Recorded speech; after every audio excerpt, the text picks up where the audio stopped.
There's just so much. You're listening to a Mamamia podcast. Mamamia acknowledges the traditional owners of land and waters that this podcast is recorded on. Hello and welcome to Mamamia Out Loud, what women are actually talking about on Monday, the 30th of October. I'm Holly Wainwright. I'm Mia Freedman. And I'm Clare Stevens. Out Louders, you've got a little bit of a shorter show today. We usually bring you 3 conversations, plus an in case you missed it, plus a recommendation. That's generally our format on Mamamia Out Loud. Today you're going to get 2, and I'm going to tell you the reason for that, which is a little controversial, but I thought pull back the curtain and be honest with you. We're always trying to make you a better show. It's just after 5:45 on Monday night, and we should have already dropped the show by now. But we recorded a segment today about the conflict in Gaza and Israel. We have said that we weren't going to be talking about that too much on Mamamia Out Loud, partly because we didn't feel like we were best placed to do that, partly because it is impossible to discuss this issue at the moment without making people furious, but more importantly than that, without making people exceptionally distressed. What is happening there is so horrific, so heavy, so serious that we really don't want to add to the distress that's out there in this conversation. And I know that some people think that's a bit of a cop-out of us, and other people are relieved about it, but it is genuinely what we're thinking about all the time. Are we adding? Are we helping? Is this useful? And we recorded a segment today that was actually about the strangeness of a conflict like this playing out on our TikTok feeds and on our Instagram, and about the conversations going on social media. And then when we listened back to it tonight, it just didn't feel right. It's very, very difficult for the 3 of us to get what we would call the tone right on this issue. And we do not want to add any fuel to what is already just such a difficult conversation for people out there. There are so many Australians who have family in the region, whether in Israel or Gaza or in the surrounding countries, and we know how passionately they feel about this. And if you do want information about the conflict in Gaza, I urge you to listen to the Quickie tomorrow, which has an episode all about that. And I also urge you to do, as many of us have been doing, to donate to aid agencies who are trying to help in the region. And some of the links are in the show notes. We're trying to do better for you. We may try again, but today you have a slightly shorter show, and that's why. And we're just thinking of you all. And on the show today, this past weekend, we lost a friend. So what will be the legacy of the extraordinarily honest Matthew Perry? And over in a very different world, a very famous woman has a new very silly product that she'd like us to buy, and it's going to have you thinking hard about your nipples. But first, Clare Stevens. In case you missed it, an Italian woman has just won the court case to end all court cases. As someone who knows nothing about law or courts, in my mind, this is the kind of petty stuff that all cases are about. So a fed-up 75-year-old woman in Italy has successfully won an eviction order issued against her 2 sons, aged 40 and 42, who were still living at home. Hey guys, looks like your free ride's over, huh? Have fun living on the streets. The woman from Pavia, a city south of Milan, had apparently tried on numerous occasions to push her sons to live more independent lives, but said that neither of them wanted to know, as per the local newspaper. According to the newspaper, the woman was so tired of her 2 sons never contributing to household chores or expenses that she ultimately decided to take them to court. And according to The Guardian, a judge sided with the woman, issued an eviction order against the men, and did initially note that the sons were technically allowed to live at home due to the obligation of the parent to provide maintenance, but found in this case that wasn't justifiable given they were both over the age of 40. Yeah. The men have to move out by December 18, so I think it might be an awkward Christmas in this particular household. Hollywood is remembering one of its most beloved sitcom stars. As the wisecracking Chandler Bing, Perry delighted audiences during the show's 10-season run, his character enduring long after the lights went out at Central Perk. We learned some sad news over the weekend. Friends star Matthew Perry died at the age of 54. And he once said in his memoir that was released last year that if he died, people might be shocked, but they wouldn't be surprised. And by that, he was referring to his very well known, certainly among his family and friends, and now everyone since his memoir, his struggle with addiction, his addiction to alcohol, his addiction to drugs, which he first began developing at just 14 years old when he had his first sip of alcohol. By 18, he was drinking every day. And it was at 24. He was only 24 when he was in Friends. Doesn't that seem preposterously young? Yes. That's when he realised that he couldn't control it. He went to rehab a few times during the filming of Friends. His addiction just kept escalating. At one point, he lost a substantial amount of weight. If you go back and watch different seasons of Friends, sometimes he looked quite bloated, other times he looked painfully underweight. He was taking up to 55 painkillers a day, and it was an incredibly sad story. Now, we don't know how he died. He was found unresponsive. He reportedly drowned in the jacuzzi in his home, but there were no signs of drug paraphernalia. There were no drugs, only prescription drugs found on the premises, and there was no foul play involved.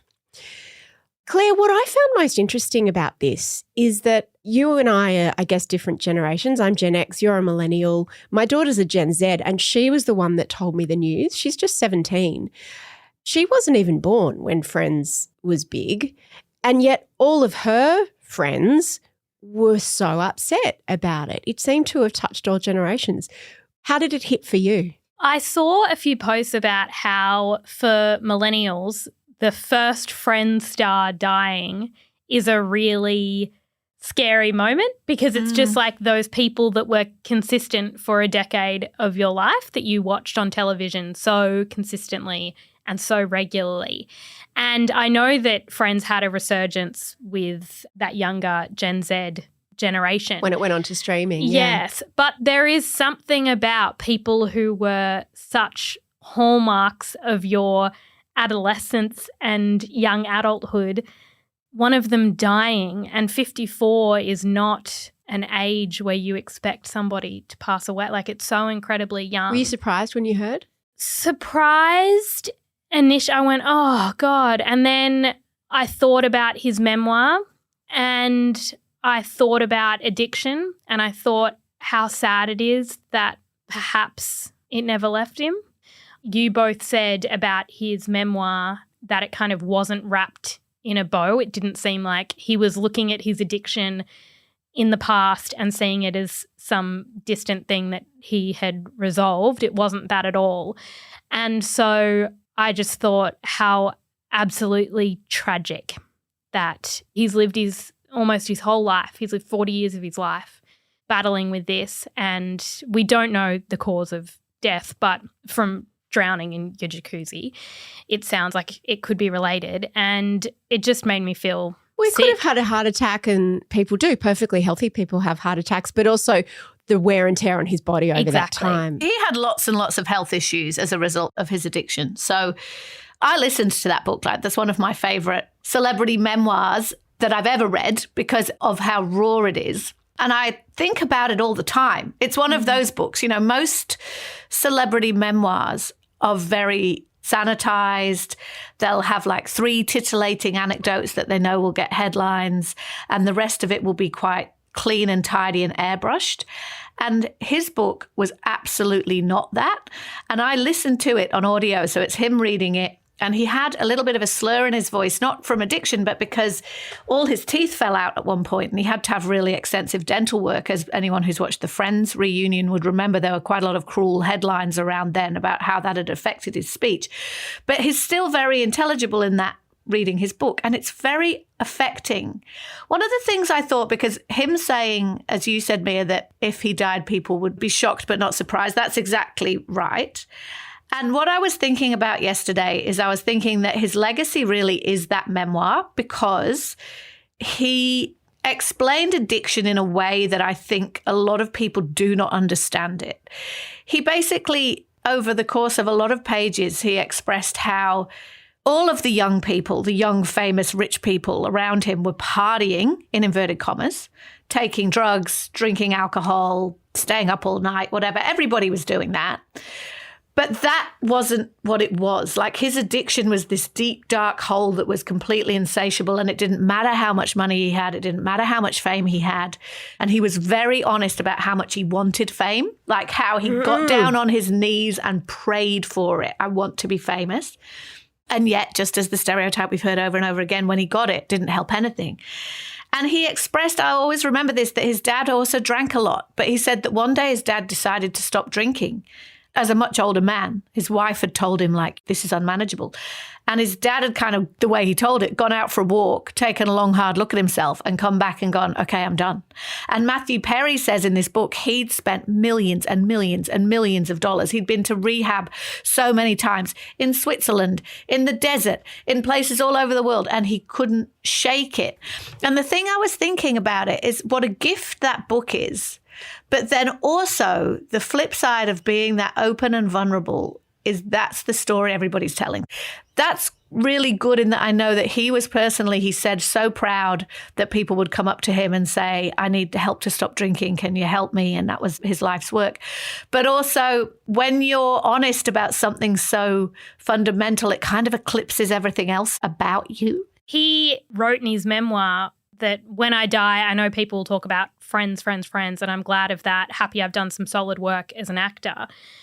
But he went on to say, I hope that what is also written in those sentences is about the work I've done around addiction and the way that I've helped people. Which it will. I think in a way it's quite beautiful that he got to write that memoir because that is clearly what gave his life meaning.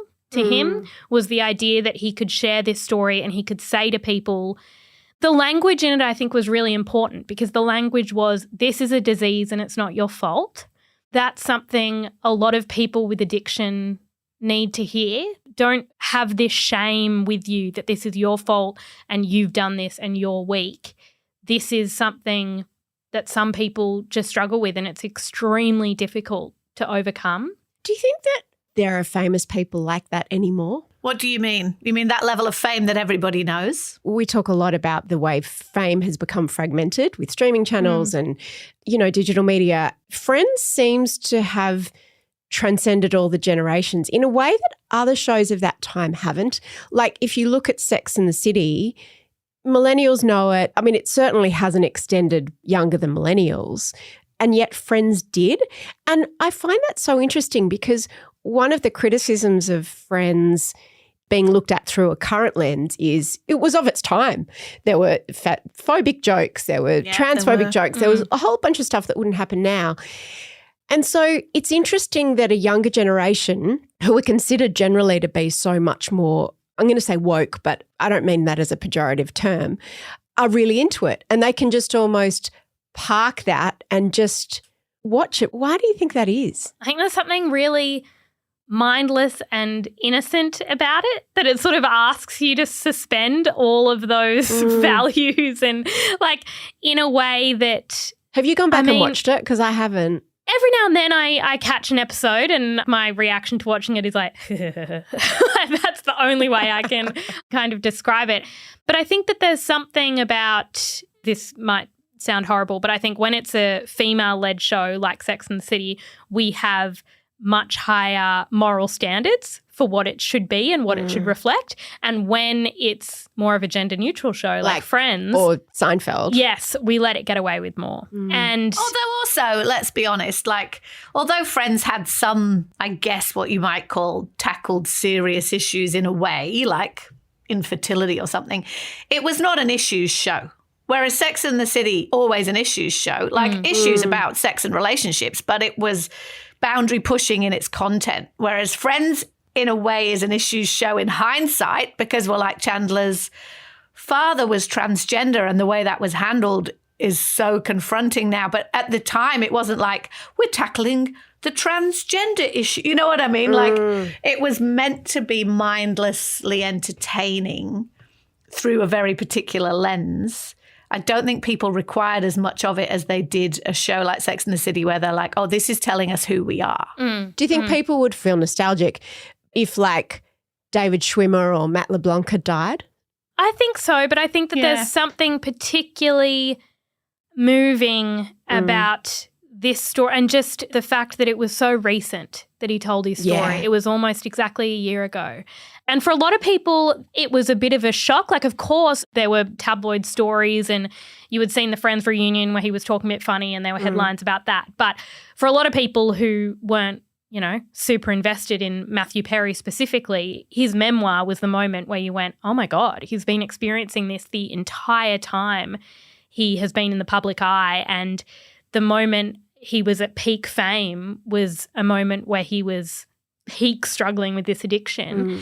So I think there's something incredibly uncomfortable about this story. And I think it really kind of struck a chord with people yesterday that you're trying to resolve the fact that this lovable, light character that we all grew up with was not that. I don't think Chandler was that light. He was very cynical and sarcastic. He had an edge more than any other character on that show. Yes, but like that really dry sense of humour. Yeah. It really makes you wrestle with the fact that we're reminded of over and over and over again that you never know what's happening behind closed doors. Outlouders, we recorded at the time a recap episode, or we spoke about the memoir, and it was for subs, but we have taken it out from behind the paywall and put it in your feed. If you want to listen to Holly, Jesse and I talk about Matthew Perry's memoir and a bit more about what's in it, we'll link it in the show notes, or we just dropped it yesterday, so you can just scroll back a little bit and find it. Okay, should we get some coffee? Sure. Where? Mamamia out loud!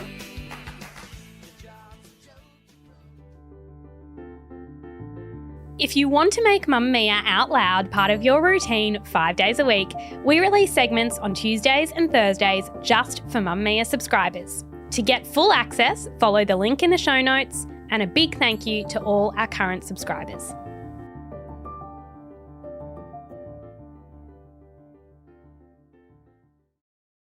On Saturday, I was scrolling through Instagram when I saw a video posted by Kim Kardashian. It opened in a way very few of her videos open. The Earth's temperature is getting hotter and hotter. The sea levels are rising. The ice sheets are shrinking. And I'm not a scientist, but I do believe everyone can use their skill set to do their part. Oh my God, I thought. Kim is becoming an advocate for climate change. What will one of the most socially and economically powerful women in the world do to solve this problem? She might actually have some power. But no. So she's introduced a brand new bra with a built-in nipple, so no matter how hot it is, you'll always look cold. Some days are hard, but these nipples are harder. And unlike the icebergs, these aren't going anywhere. Now, I thought this might just be a skit because I thought that's actually very clever if that is just a skit, because it's a great joke about capitalism and climate change and how capitalism is going to have to keep solving the very short-term problems that come with climate change. But no. This is a promo video for an actual SKIMS product which launches on October 31.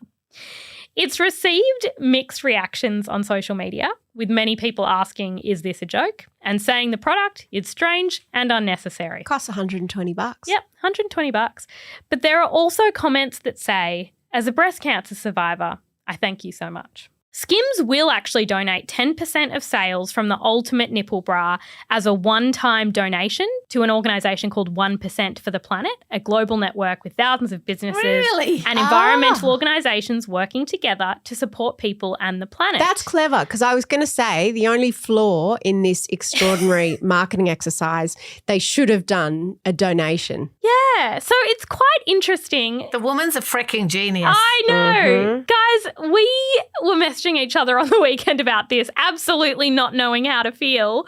What do we think? When I sent it in our group chat, I was like, I don't know how to process the world at the moment because there's all of the unmitigated horror we were just discussing. And then you scroll and then there's Kim Kardashian with her nipples. And you're just like, how can this be the world? And it is the world, right? Like it's mind-boggling. I didn't know that nipples were back. Did you know that nipples were back, Mia? I didn't know they went away. I did that thing where I was also scrolling and saw it and didn't know what to think of it. And then realised pretty quickly that this was for real because it wasn't April Fool's Day. I also read those comments and the women saying thank you, and it was mostly positive, I have to say, what I read. And then I was doing my thing where I scan my feminist radar because you always have to when it's anything Kardashian. And I sort of like half-heartedly went, okay, turn on the scanner. Right, well, so now women have to look permanently aroused even when we're not. Is that a win? And then I just thought, too tired. I learnt a lot of things from this product. So nipples are back because think about how long everybody's been wearing nipple pasties, like pasties, what do we call those? Pasties. To cover their nipples. I have been known to put a cotton pad in my bra to stop the nipple. And here's another thing to thank Kim Kardashian for. One of the reasons for that is because when you're over a certain age, your nipple isn't where it once was. And sometimes it can be a live giveaway for the fact that things are on the slide. So if you wear this bra, it puts the nipple back where society has deemed it's meant to be. Do you know when you get a breast lift, what they do is they take your nipple off and then reattach it up higher. Where they think it should go. Correct. So I learned where society thinks our nipples should be in relation to my own. I also learned exactly what the attractive nipples meant to be because I was thinking about the testing of this product and they would have had to decide what the exact size was. And I was a little bit surprised, to be honest, that they weren't a bit bigger, but I was like, oh, okay, so that's the size of nipple that we're deeming attractive. And then came into work and found out that all the cool young people I work with really wanted one. Here's a few of them talking about it. Back in the day, we used to call it smuggling peas, like when you accidentally were cold and showing your nipples through a bra. I would feel very self-conscious permanently smuggling peas, so that's a no. First thought was I would wear the hell out of that bra. I love a good hard nip moment, but then the body positive voices in my head came through and reminded me that I'm supposed to love my puffy nips. Oh my God, I'm obsessed with it. Me and all my friends want it. We're on the wait list already. Makes you look like you got a boob job, but you haven't got a boob job. I'm all for it. And the third thing I thought was Samantha Jones. Remember her fake nipples? Ew, what are those? Fake nipples. And why are we carrying them around? They were sent to me as some kind of promotional thing. Really? Is there a nipple council? Are nipples getting a bad rap? Nipples are huge right now. Oh, yeah. Slipped them in her bra in Sex and the City and did the lap of the bar and all the men looked at her and she was like, yes. As somebody who lives near the beach, I have been acutely aware that nipples are back in. So people wear, like, not only your cozies, you're not conscious at all about nipples being out. Really? But like out of your cozies, like accidentally? Or No. As in, like, there's no padding. And you can see straight through it. You can full see nip. But also all the young people are wearing tops that are quite thin and then no bra. So I'm seeing nipples all over the place and I think free the nipple. God damn, if I looked like that, I'd be wearing tops. Like, I have to say I'm very jealous of the people who can get away with that. Your nips are about to have a big job to do. Yeah, they're not petite and cute anymore. But it's all the cool people in the office who are like, no, I will be buying this and I really want to see how it looks. And the bra itself looks amazing. Well, it looks too padded for me. Okay, or is that the point? I think that's the point. But I have a question, one more question about this that maybe your feminist radar can answer. If I'm wearing and when I say I want to assure everybody it won't be me. If one was wearing the Kim Kardashian nipple bra to the bar, is it then permissible for everybody to look at your nips because you have deliberately made them visible? We're just putting women's nipples on the table for conversation. And I don't mean between each other, but they're not called headlights. You know, when people say your headlights are on, it's a sign of sexual arousal. It's not like, oh, you might be cold. It's like, oh, you're turned on because that's what women's nipples do when they're sexually aroused. And so I know no one's making me wear one, but it's more like, right, so now nipples are a thing. It's like when people started bleaching their anuses. Yeah. And it was like, great, now that's a thing everyone has to think about. Yes. And I have to say, though, this is a testament to Kim Kardashian's absolute genius because the more I think about this, the more it is problematic. The more it is like, hold on, out of all the things I was worrying about with my body, I thought my nipples at least I could hide and not think about and have them not be on display. And she has the power to make this far more mainstream than it already is. But the marketing genius of doing it through the lens of humour, as soon as and something social is, justice. Yes. I mean, you know, planetary justice. As soon as it's presented like that, your anger goes. I couldn't feel angry because I went, true. ha, ha, So ha, true. Kim. For the first 5 seconds of the video, I was like, her nipples are really hard. Yeah. Is anyone going to mention that? I have a recommendation for you guys, and it's one that we really need at the moment when things are a bit dark and we just want to be silly and not think about anything too serious.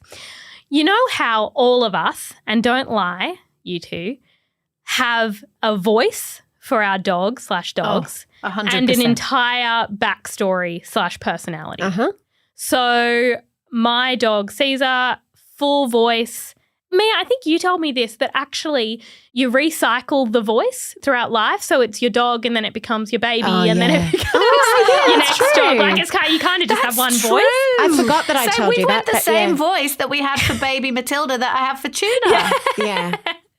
Caesar has a very distinctive voice and strangely Luna actually has the same voice. I bet Kate Blanchett has different voices for actually, her babies and pets. People who are very, very creative. Well, often that voice for your dog, it's very private and you don't share it. It's weird. Every now and then I kind of break the fourth wall and I'll be talking to a friend and I put on Caesar's voice and they're like, oh, okay, that's a bit odd. But there is a dog on Instagram that has a distinctive voice and backstory that I've been following for literally almost 5 years. His name is Tatum and his Instagram account is Hi, this is Tatum. And he was rescued from literal starvation and now he has the greatest life. And he has the most distinctive personality and all these idiosyncrasies. And his voice is just so well established. He loves his mum. He loves watermelon. You know everything about Tatum from watching him. And it is the only thing that I can look at in any dark moment and it will make me smile. Play one now. What are you doing, Mum? You're not qualified to do that. I feel like you're going to get shocked. I keep my distance. No. Keep my distance. I'm over here. Are you going to help me? I can't help you. You could help me. Nervous. Why? Don't get shocked, Mom. That happened to somebody on the Spider-Man movie. Uh-oh.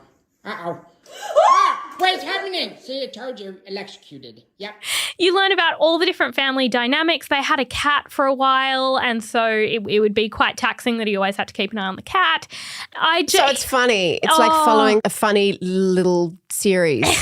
Okay, I'm into it. And it makes me so happy. Tatum's now written a book. It's just so stupid. And he loves his mum. He's upset when his mum goes to work. He doesn't know what to do. It's just brilliant. And I just want everybody to look at it and send me videos because it gives me so much joy. After that bit of diversion, if you're looking for something else to listen to, we did a subscriber episode last week where we called an emergency meeting to talk about Britney's new memoir. Now, over the weekend, she's announced randomly that she's going to be doing another one, but none of her Instagram posts make sense. I'm becoming more and more disturbed, honestly, by the whole thing. I don't understand how this book was written, and we talk about that a lot. We'll put a link in the show notes. Thank you for listening to Australia's #1 news and pop culture show. This episode was produced by Emeline Gazilas. The assistant producer is Tahli Blackman with audio production by Leah Porges. And we'll talk to you tomorrow. Bye-bye. Bye. Shout out to any Mamamia subscribers listening. If you love the show and you want to support us, subscribing to Mamamia is the very best way to do it. There's a link in the episode description.